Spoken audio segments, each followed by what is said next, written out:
What's up everyone, this is Yeeflex here and welcome to another behind the scenes video. Today we're going to be looking at my song Traverse, and I will say this is going to be the longest behind the scenes video because this is the one song out of the whole Diversity EP that I actually hosted the master file. So sit back, get some food, get a drink, maybe get a beer. I don't know if you drink alcohol, and enjoy this one because this is going to be a very long behind the scenes video and a very detailed one compared to the rest of the Diversity EP behind the scenes videos. So definitely just get some food, get something to drink because this is going to be a long one. So in this video I'm going to break down Traverse and how it was made, the sounds behind the song, and just generally how it relates to the Diversity EP overall and the success of the song, because this song is, I think, been the most popular song on the EP. So we'll definitely cover that in this video. And sorry if the audio fluctuates. My microphone audio has been a little bit strange the last couple days. So bear with me if the audio goes low and goes high in certain sections, but we'll get into this song now. Excuse me. So basically this is Traverse, and we made this song after Sunrise and Elevate, and when we first made those two songs we didn't even think of doing an EP. The reason why Maison and I actually made an EP is because the owner of Argo Fox didn't really believe that Sunrise would work in the style for Argo Fox. So he wanted to release Elevate but didn't want to release Sunrise. And the only way he would release both the songs is if we made an EP. And we were working on another song anyways because we were having, fun reuniting, making music again. And I was saying to Maison, like, hey, do you want to make a drum and bass song? And he's like, I've never made drum and bass. And I'm like, oh, okay, I know how to make drum and bass, so I can host the master file since I have more experience. And he was like, yeah, man, that's cool. So basically, this is the first song I actually hosted the master file project for all of our collabs. Even to this day, I think this is the only song. And basically, when we started working on the song, he sent me a Faint and Coven song, and it was a liquid drum and bass song. And he said, hey man, do you want to make a drum and bass style in this style? Because I really like this style. And it was liquid drum and bass. And to this point, I had not even made a liquid drum and bass song because I wasn't sure if I was able to. I made like kind of run and gun kind of drum and bass songs, as you guys know, like Wraith and Shell Creeper and Maverick and songs like that. So I had not really made too many drum and bass songs that weren't kind of that run and gun, just like start straight and just keep going into the very end. So this was a really interesting change in pace for making drum and bass. And at the time we didn't realize that EPs had to be 5 songs, so like this was just kind of like the middle of the EP. And we decided pretty much when we made this song that we were going to make an EP because we wanted Sunrise to release on Argo Fox, but we didn't want to just like throw Elevate up there and leave Sunrise to release on our own. So we just decided to make what is now the Diversity EP. But it kind of stemmed around the time that we were starting this song. Fun fact is that this song, for me, took a long time for me to mix. I want to say this was probably the longest song to finish in the whole EP because I was the one mixing it. So it took maybe 3 or 4 months of me like constantly working on this while I was in my last year of college, because this whole EP I did in my last year of college. It was kind of like a homage to me ending college, was me making this EP.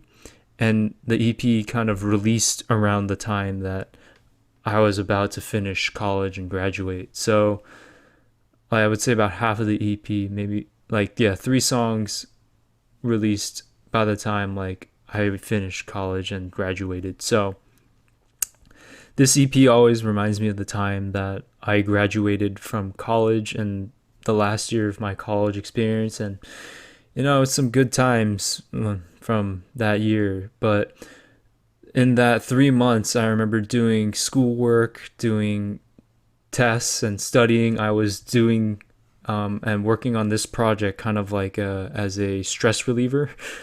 And it really helped me out in that time because it relieved me of a lot of stress, but it also helped me learn a lot of different techniques and how to make a song while you're still in school. So that definitely was an experience. But this was, I want to say, the second to last song to be finished, because this song I finished pretty much right when we finished Midnight Cruise, which was the last song that we finished in the EP. So that is probably, yeah, like a 3-4 month time. I just took my time and did many revisions, many card tests, listening to this, like bouncing or exporting this song and listening to it in my car like multiple times. I think I got up to like 20-30 files of just testing.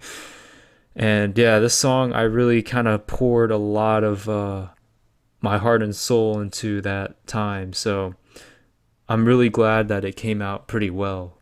So to go into now the breakdown of the song, it's gonna start in the beginning. So basically, Maison sent me this kind of percussion loop.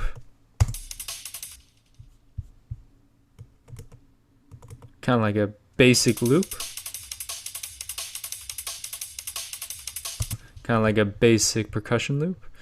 And I sped it up to 174, and then I put in my own percussion loop. And this is from a pack, I think, called the Music Radar Drum Samples. This one right here. It's an old drum pack that I downloaded when I first started producing, because I didn't have Ableton Live Suite, so I didn't have all the audio samples in Ableton, or I wasn't skilled enough to know where to look for them. So that was the very first drum pack that I downloaded, and that is the drum pack I use to this day for all my percussion, because it breaks down into like different electro kits. Here, I can just open it for you guys right now. It breaks down into like different like drum kits from like acoustic close, electro, vinyl, assorted hits, just like regular samples, but I mainly use the drum kits. It has different loops as well, but I use the different drum kits, like the acoustic set, the electro set, sometimes the vinyl, but mostly the acoustic, sometimes the Kurzweil kit. But I mostly use the acoustic and electro kits. I believe to this day you still can get these samples for free. I mean, I just downloaded it online back in like 2013, and I think I looked maybe like a year or two ago, and they were still for a free download if you were to look that up. So if you guys want some free drum samples, you can definitely go there. They're very useful. I use them all the time. This is actually one of those loops from that pack, and it sounds like this.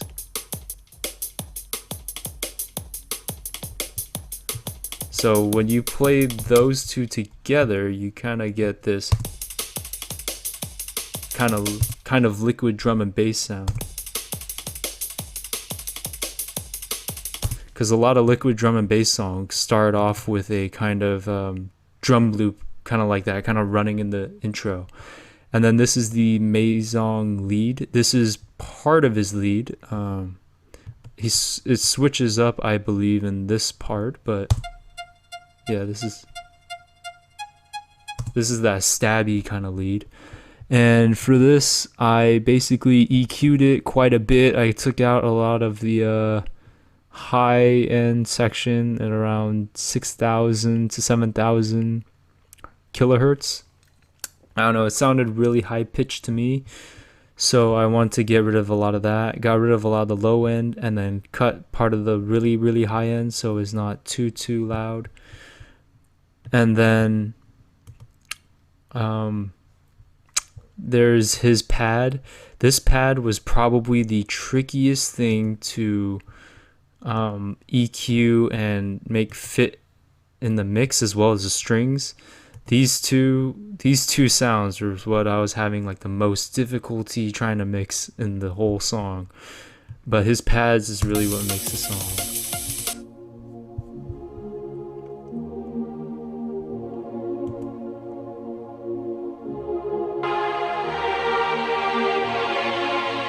So he had them filter up slowly, and these pads just gave like a really nice atmosphere to the song in general. I mean, it kind of brings in kind of a spacey kind of vibe into the song. So those are really nice pads. Have my riser, have the VFX like I showed you guys before, the reverse, and the white noise. And I have some other uplifters here. So these are also Vengeance sounds. So I have a downlifter, I have an uplifter, and a short uplifter, kind of like a short transition sound. So it sounds like this.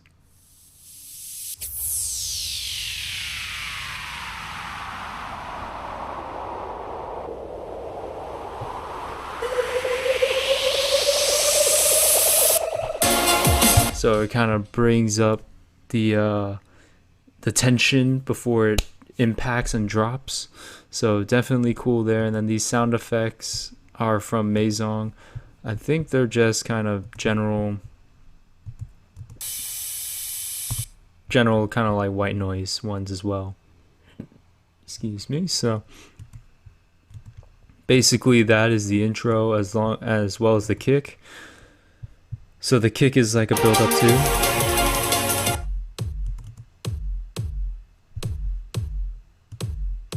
And I think I had a filter on the kick, but this is how I EQ'd the kick. So the kick is from a Vengeance sample. It is a kick 100 in I think a dubstep pack or something like that. I think it's kick 100. Let's see. No, it's kick 33, but it comes from that same pack. So that is the intro kick, and I think kick 100 is the main kick. But all these kicks are in a drum rack, as you see here. This is a drum rack I use quite a bit. I just kind of stacked a lot of the drum sounds that I use into one drum kit, and I just kind of use that in a lot of my projects. So I have an EQ here in the whole drum kit. I cut off at around 40 hertz. I have another cut in, like a really sharp, precise cut at 300 hertz. And then I have two cuts at 550,000 hertz or 550 kilohertz. And then I have another cut at 7,220 hertz or 7,000 or 7.22 kilohertz. And then I have another high cut here. So it's not too much high end on the top. But basically this kit comes in, and then I think it filters out.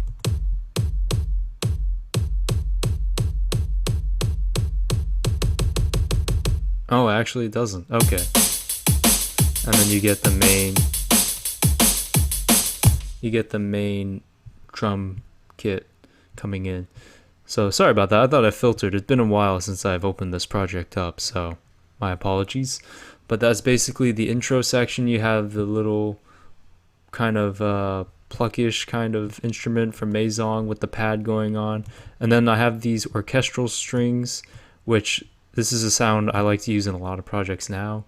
It's called Hollywood Brass in Nexus. And this was MIDI that Maison wrote. And it sounds like this.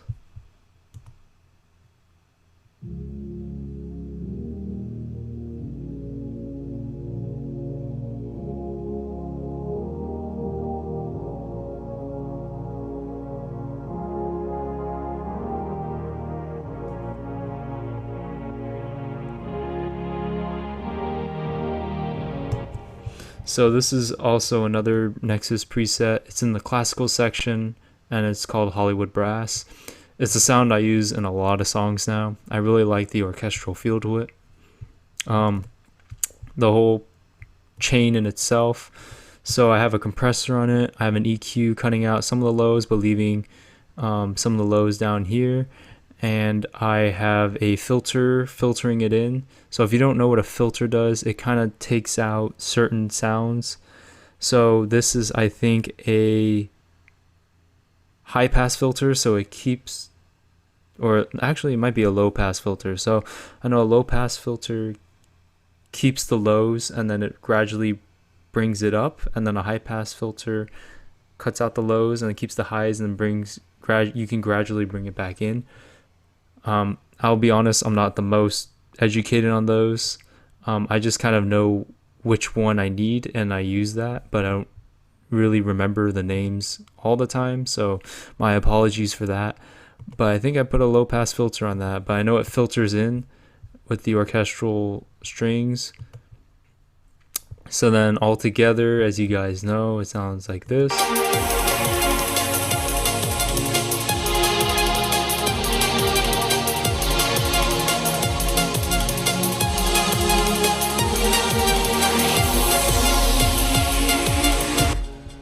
Alright, so to go into the drop, we have this drum fill that Maison sent me. It just is this very simple drum fill. It just goes. It's a pretty cool, simple, but cool drum fill. And then it just goes into the drop.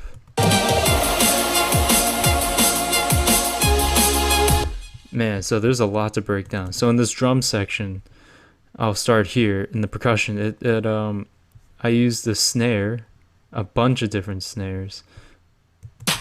I use like a kind of like a clap, this snare, and this snare. So the snare 07 I use in a lot of songs. It's like a really punchy snare, and I got that snare from a guy named Maztense. He's like another producer that I've known for a while, and I made Shell Creeper with him. And when we were making that song, he gave me some of his samples for snares, and I asked if I could use them for other projects, and he said, sure, why not, man?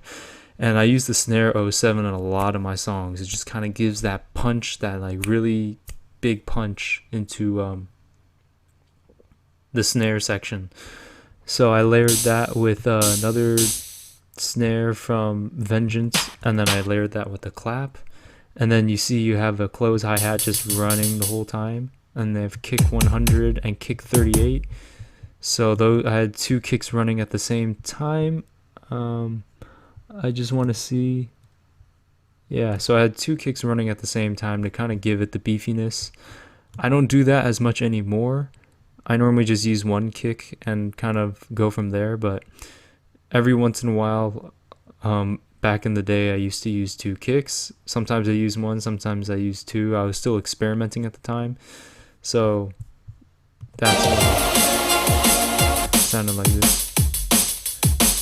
But as you know, this is the kind of standard drum and bass pattern. And if you don't know what that is, you have a kick on 1 for the kick pattern. You have the kick on 1 and then the kick on the 1.3.3. So I think that's the third whole note.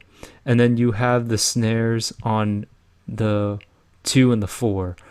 So it's kind of like an off drum. It's like an off kick, and then like the drums are on every other beat. So it's a really interesting pattern. That's pretty much the very standard drum and bass pattern from what I've heard. Just kind of like this pattern, where it's the kick on 1 and then kind of a little bit off on 3 and then snares on 2 and 4. So that's how this section works so far in the percussion. And then when it gets into the middle, I have this kind of, I want to call it like a breakish glitches section. So I have the same pattern, but I think I have a clap going kind of off the beat.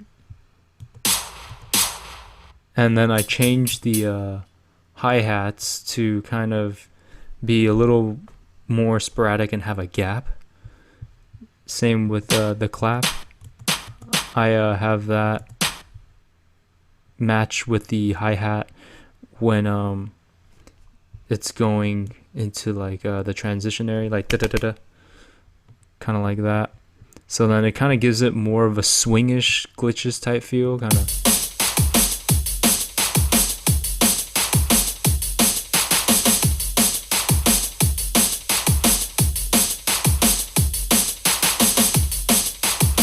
So it gives it a more swingish type feel, and then it goes back to the regular.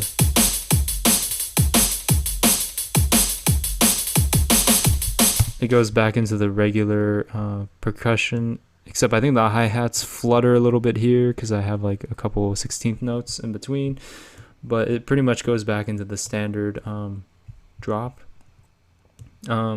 percussion beat. And then I end on a kick just because the sub bass, the sub drop goes on there. So this section itself, the percussion, really tricky as well as the pads because I was trying to layer a lot of different percussion instruments. So that was a very tricky section to try and manage. I will say layering snares is pretty good. Layering kicks, you might have to mess with the transients. This song I did not, which I'm kind of surprised it worked out, but in most times you would try and mess with the transients to align them. Same with the snares and the claps too. You try and do that, and then their drum fills throughout here. So yeah, that's kind of the percussion section for the first drop, and then I'll move into the instruments. So now we have the lead that Maisong sent me. It's pretty much still that Pluck lead.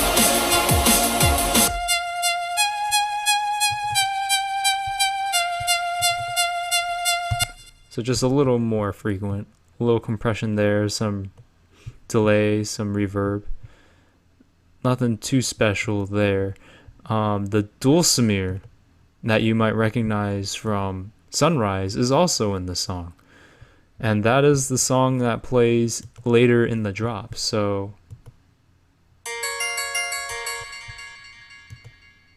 I had it kind of come in gradually throughout the drop, and then towards the end of the drop, kind of like this is when the swing section is, and then towards the end of the drop.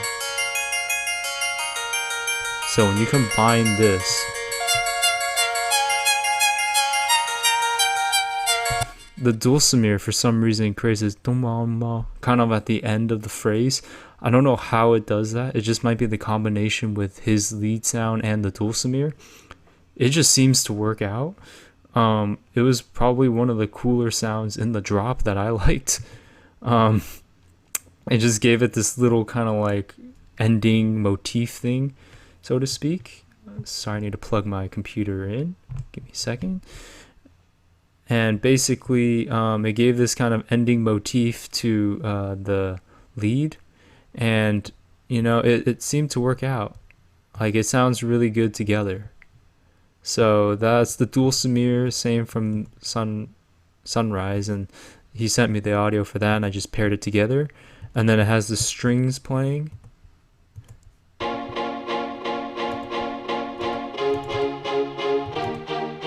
Which is also Maisong's. This is also Maisong's audio sample.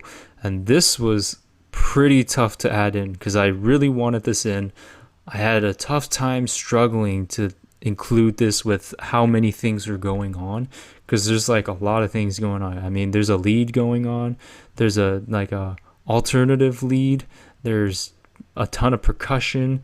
There's a pad running, and then there's like a bass line and a sub and VFX. So it was pretty tough to get the strings to fit into the mix, but I eventually got it to fit in. But this, I would say, took the longest time to really fit in. Like, a lot of the parts of the song took a long time, but this particular instrument took a very long time to figure out, along with the pads he sent me. So this is the pad.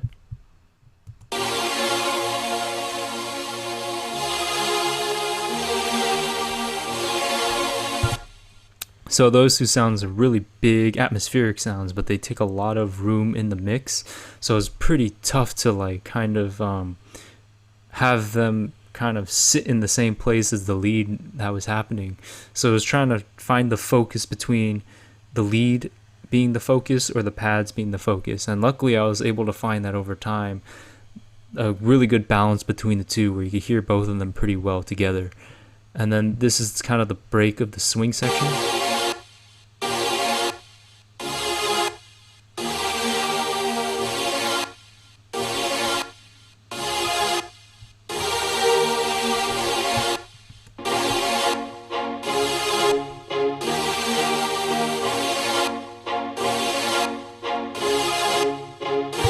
So I had the strings running just to have something kind of running with the percussion, but the pads were kind of breaking into like 16th notes, 8th notes, just to kind of give it a more like glitchier, swingish type feel when the drum and bass percussion is going.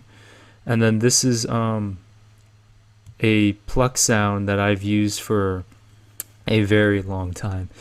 So if you guys have not followed me since the very old days, before I was even Yeeflex, my very first song under my old alias Bass Kicker was a song called Spooky. And it was just this really mediocre intro, novice, house Halloween song. But there was this Pluck sound from that song that I've really liked over these years. It's really clean. I don't know what the actual name of it is called. I renamed it to be called Spooky Intro Pluck. So I use this song sound in the song, and it kind of gives it the really muted bass, top bass sound. So if you hear it like,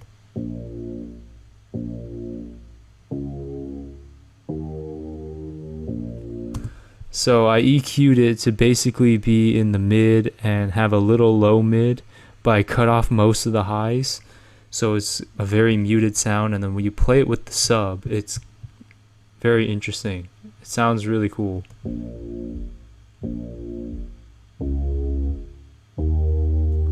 It gives the sub like a little more texture and tone. But basically, the spooky sound I've been using since I first started making music. So this was a really nice sound to have in the song.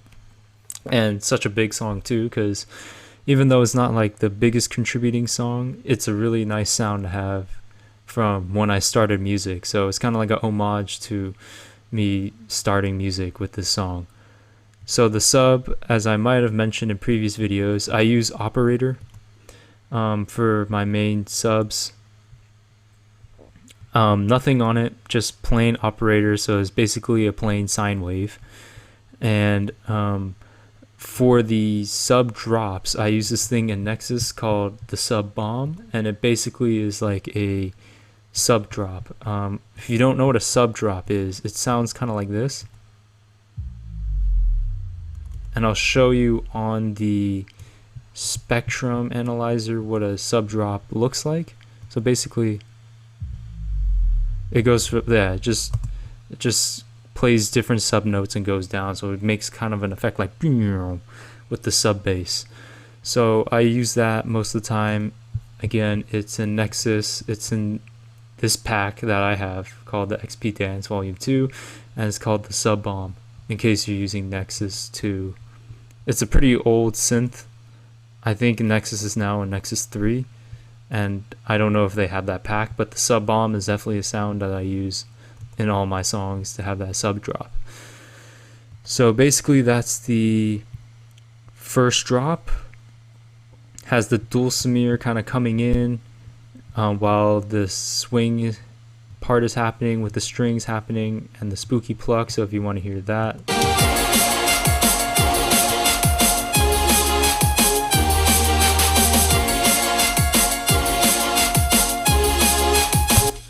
So that's how it goes there. That's the swing part. And then you guys have heard the rest of the first drop. I have my riser right here going into the drop, and then outroing into like going into the break, because it gives some tension going up into the break.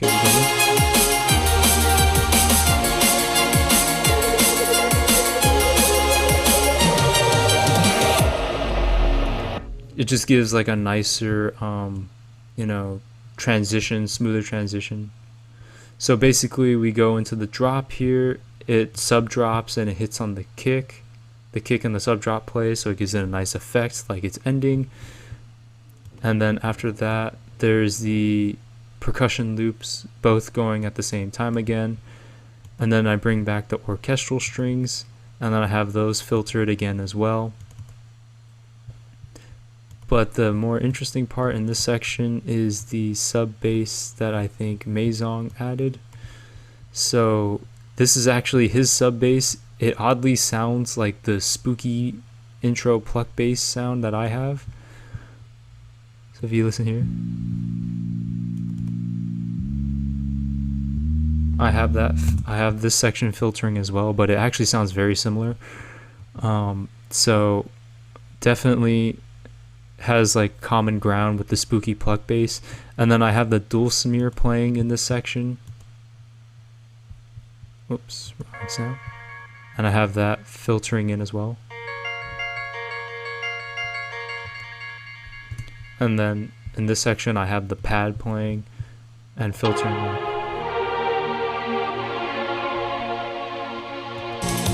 So basically the bass, the sub bass sound is kind of like the high bass, but it's playing the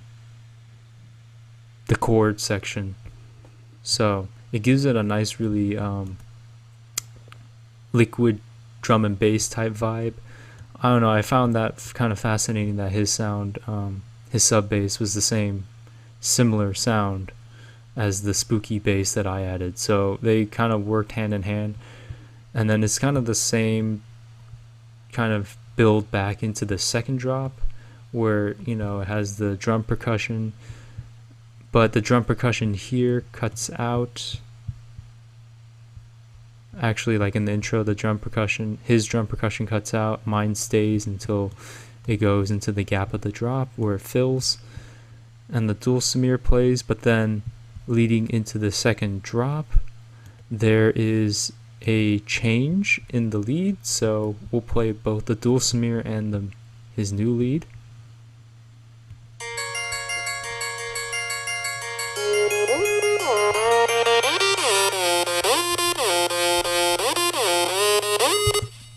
So this is a lead that Maezong sent me. We wanted some variation between the first drop and the second drop, so he sent me this lead, and this is the lead in the second drop. I pretty much EQ'd it the same way as I did the first drop, but I added a second delay to it, and you'll see why towards the end of the song. But I think it's a silent sound, from what I can tell, and basically it just plays throughout.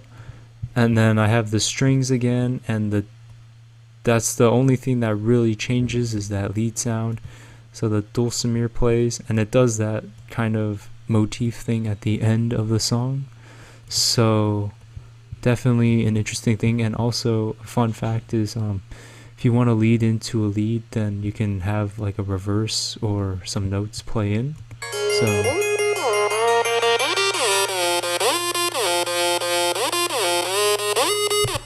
So it sounds like that. And yeah, that's pretty much the thing, that the lead that plays, and then later on it kind of swings with the swing beat.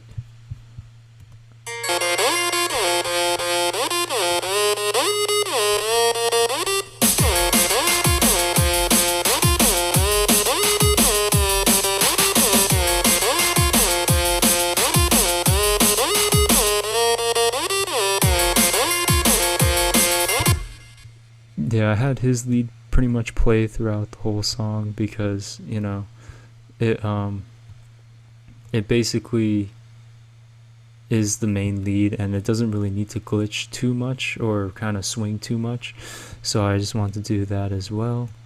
The drop is pretty much the same as the first drop. I don't think there's any real chord change. From what I remember, it's pretty much the same drop, but we changed the lead. So the percussion, I believe, is the same as well.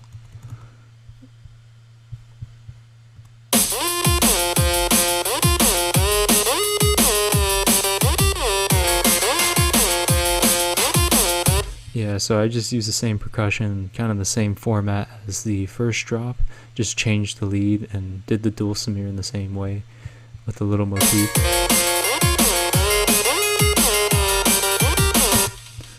So that is the second drop.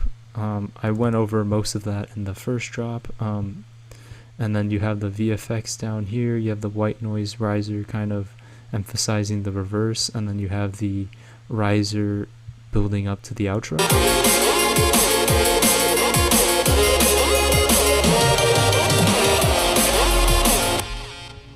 Alright, so the more interesting part comes here, and it's with Maisong's lead. So basically I did this effect where in a previous song called Valaxima of mine, where I basically turned on the ping pong delay, and then like the feedback and the dry wetness go way up. So as the volume is going down, the ping pong delay is going up. So I believe it's the second ping pong delay, yeah. So I have it go from 16% up to 67%, dry wet and feedback as well. So it gives it this kind of really kind of echoey delay sound. So you can watch it here.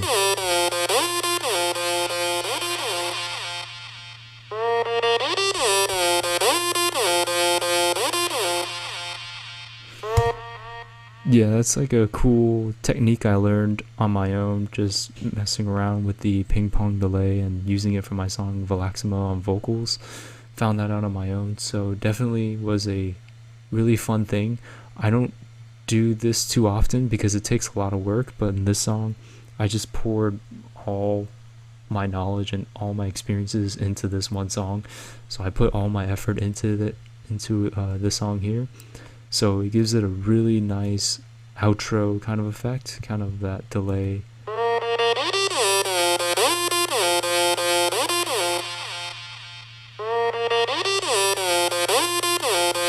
So yeah, you see there, it gives it kind of that kind of echoey delay sound, which is really cool. I think it's a really nice effect on how the song outros.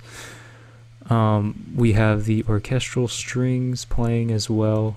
Those are filtering out. The pad sound is also filtering out, and then the drum percussion is also filtering out slowly.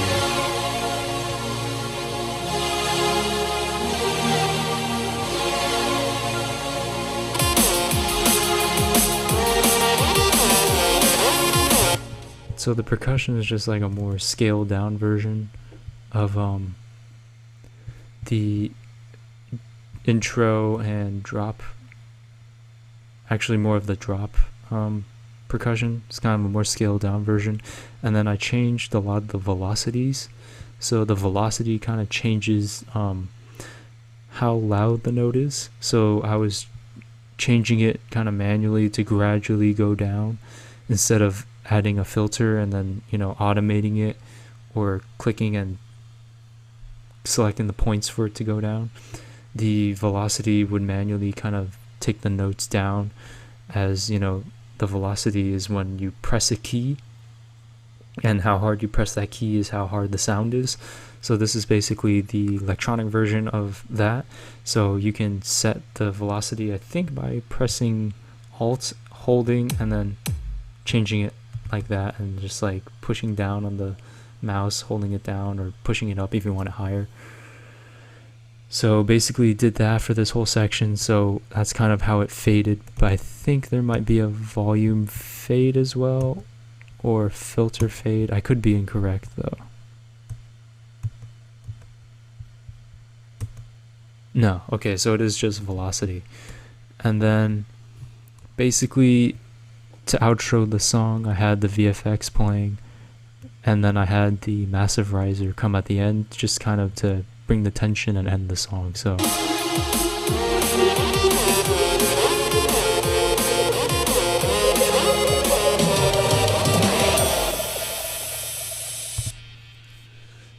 basically I had the drums come in here, and then I had a sub drop at the very end, and then I had the infamous ding sound. Well, I actually didn't have a sub drop.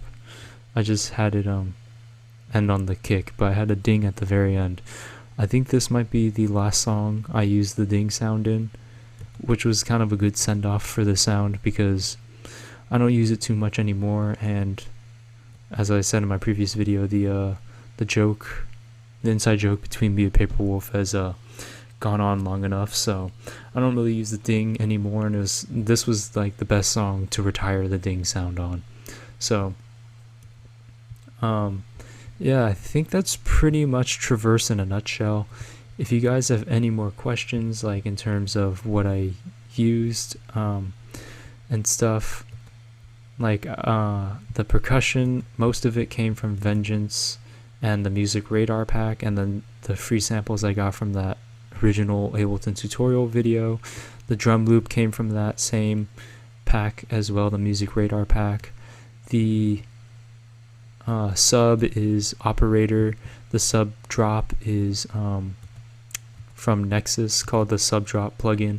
And my recommendation for you guys when using this plugin, and if you're using it at the beginning or the end of a drop, pair it with a kick, because then it really gives a little more emphasis on the drop itself. The best example would be here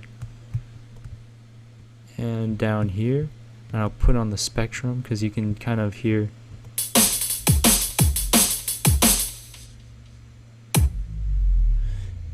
gives a little more emphasis. So that's my tip there. But overall, this is the song. Really happy with how this song came out, and to say the very least, now I've been like going back to listen to the song every once in a while, and on Argo Fox, this is the most popular song I think on the EP, because the owner was nice enough to release all 5 songs individually on his label and give each of them some views, and Traverse is the most popular. And I have to do thanks the YouTuber CDN the Third. I know I saw his video where he uses this for his brothers and sisters kind of rap thing, and I think that gained some popularity for this song, so I have to thank him for that. Definitely is a step in the right direction, and I wasn't sure how many people would like this song because I made this song pretty much myself and mastered it myself, because this was the mastering chain that I used. It's just this EQ cut at 7,000 hertz, cut off at 15, cut off at 40 with the compressor going down -2 with a bright room, reverb, multiband dynamics, an EQ on the mid side, a limiter, and a spectrum. This also came from a guy named Asad Ahmad, I think, in his tutorial. That's kind of where I got the basic format for it from. But this is the only song on the EP I mixed and mastered, and I'm glad that this was one of the more successful songs on the EP, because I was afraid people wouldn't like it and it wouldn't hold to the standard of the rest of the EP. But I'm glad that it did, and I'm glad people enjoyed it. I put a lot of time and effort and skill and experience into the song, so this is probably my best song out of all the songs I've made. I would say Traverse is probably my best and well-made song out of my whole career so far, or out of my whole time as Yeeflex. So anyways, I hope you guys enjoyed this song. This song was the 3rd song of the Diversity EP. Took me the longest to make, but I think was the most rewarding. Again, another shout out to CDN the Third for playing the song in his Twitch streams, and to anyone else that put this in their Twitch streams or in their YouTube videos. Thank you for using the song. Feel free to send me any of those videos that you include the song into. I always like watching them and giving them a like and giving them a comment. But overall, this is Traverse. I hope you guys enjoyed the video. I hope you guys learned something from this video, because the time that I made this was a very fun time. Like, I don't do the swing beat section as much anymore, and every sound just worked perfectly in this song. So overall, hope you guys enjoyed the video.